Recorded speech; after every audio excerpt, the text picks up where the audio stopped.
Hello my viewers and welcome back to my channel. Welcome to a shocking expose of the unsettling dynamic between the US Congress and Israeli Prime Minister Benjamin Netanyahu. In a stunning display of subservience, Congress members are seen fawning over Netanyahu, a man accused of war crimes by the International Criminal Court. Now, as our speakers point out, this is not just a matter of diplomacy. It's a stark reminder of who really holds power in Washington. The American people are being dictated to by a foreign leader with a questionable record, while their own elected officials seem more interested in pleasing him than serving their constituents.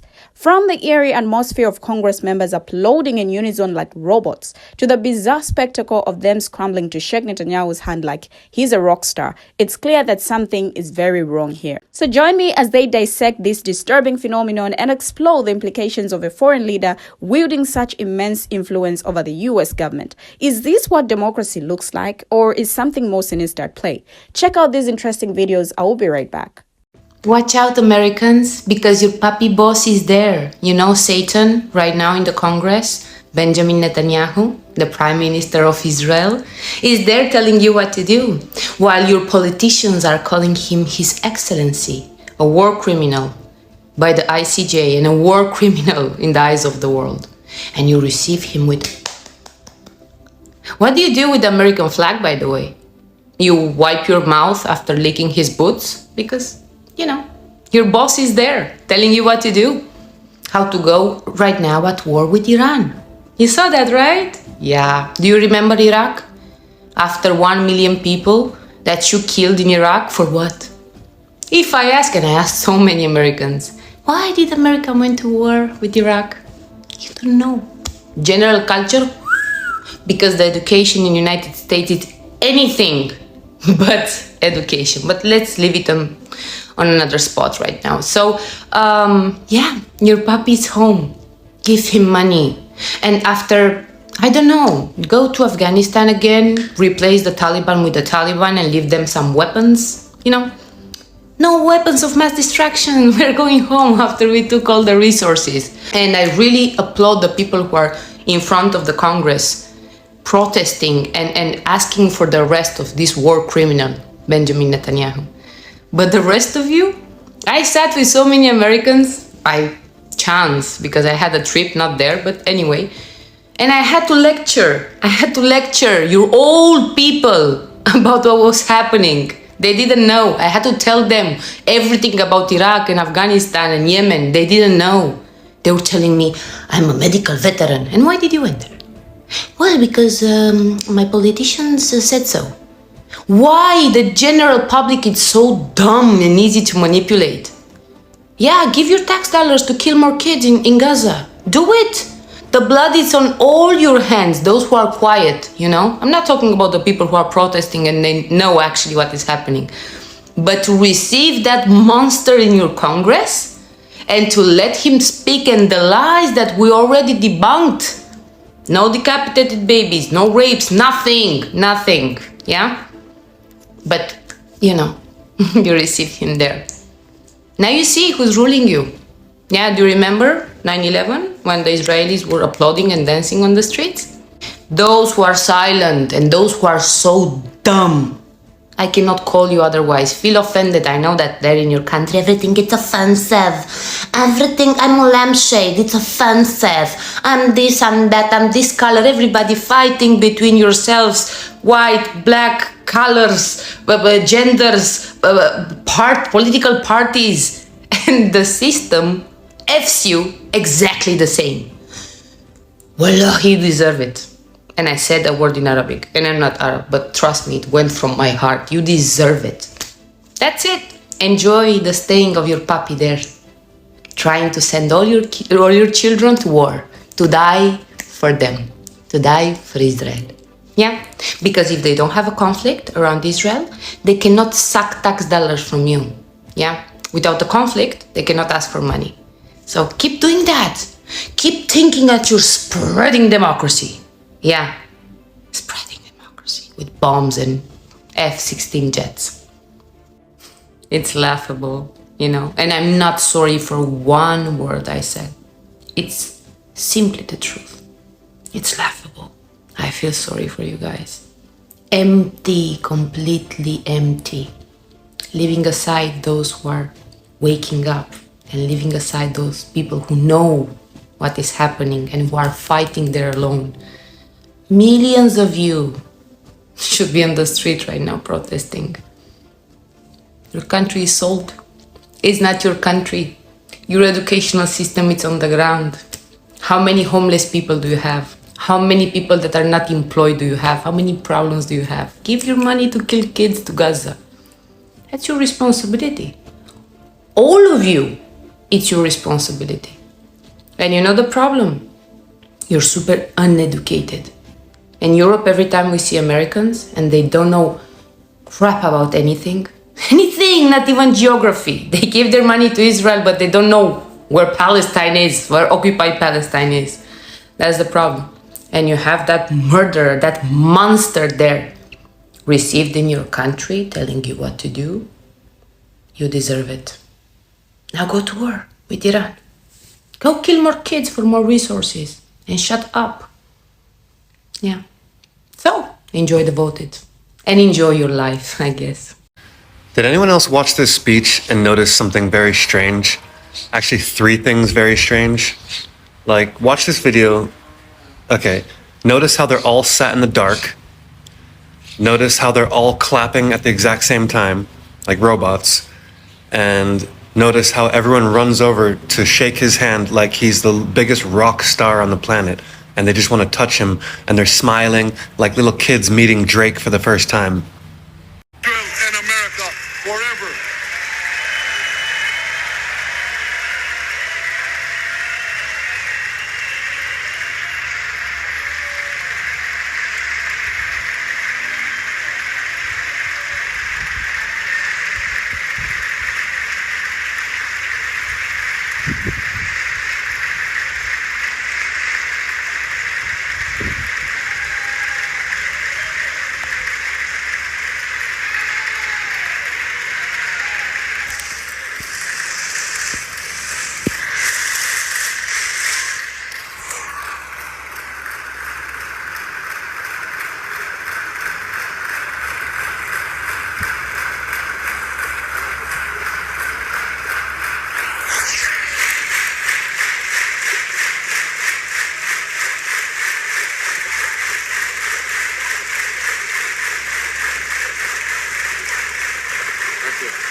And then I had to cut the video there, but almost every single politician ran over to him as fast as they could, like it was Justin Bieber at a high school, desperately trying to shake his hand and smile and touch him and say hello, with the biggest, happiest smiles and laughter I've ever seen on any faces before. What universe is this, guys? I can't actually believe that we're in this universe, genuinely. I genuinely can't believe what I just saw. At all. Clapping in unison, treating him like a rock star, and standing ovations for everything that he says.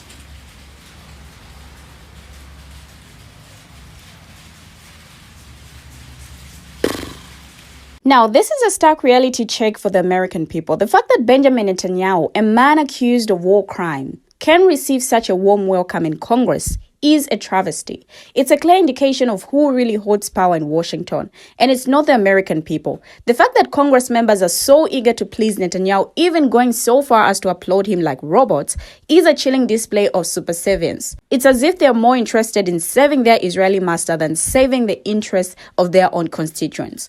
And let's not forget the hypocrisy at play here. The US government is quick to lecture other countries on human rights and democracy, but when it comes to Israel, all of a sudden, those values go out the window. The American people need to wake up and see this for what it is, a betrayal of their trust. Their elected officials are more interested in serving the interests of a foreign power than serving the interest of the people who elected them.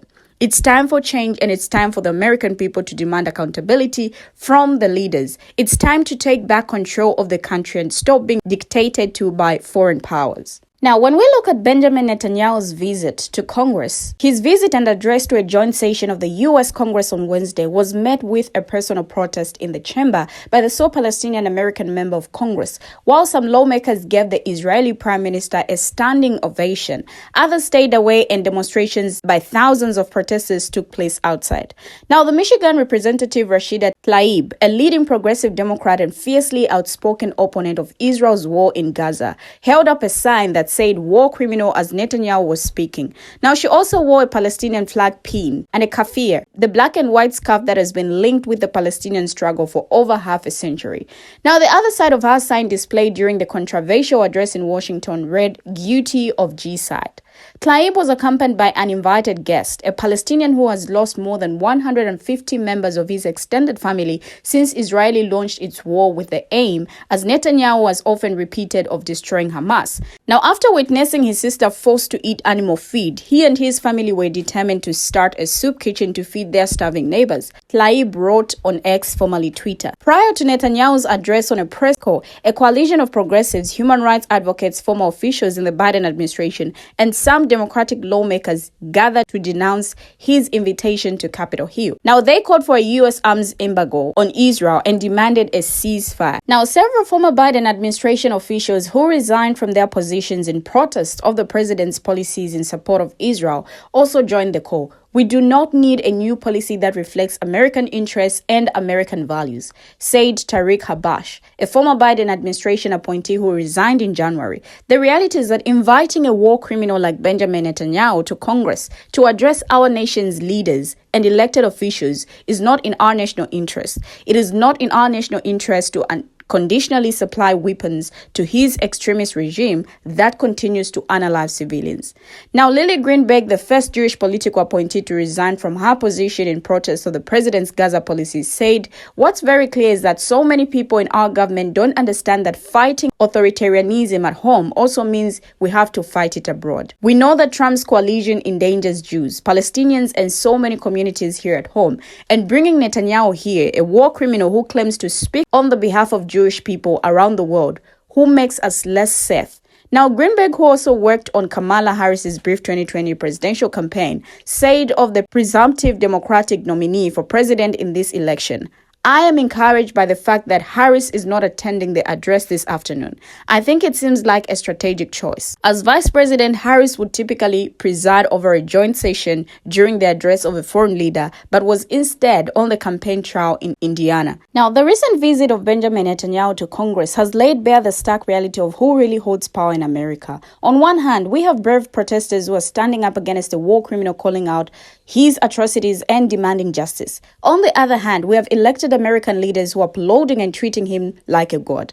Now, this dichotomy is a damning indictment of the state of American politics. It's clear that Netanyahu and the Israeli lobby have a stronger hold, and that the elected leaders are more interested in pleasing them than serving the interests of the American people. Why else would they applaud a man who has been accused of war crimes, who has overseen the brutal occupation of Palestine, and who has recklessly pushed for war with Iran? It's because they are beholden to him, because they are afraid to cross him, and because they are more interested in maintaining their power and privilege than in doing what is right. Netanyahu's visit to Congress has shown us that he is the one who really controls America, and that the elected leaders are nothing more than his puppets. It's time for them to take back control, to stand up against his corruption and manipulation, and to demand a better future for themselves and for the world. We have finally come to the end of the video, but what do my viewers have to say? Share your thoughts as well in the comment section. Thank you for watching, and see you in my next video.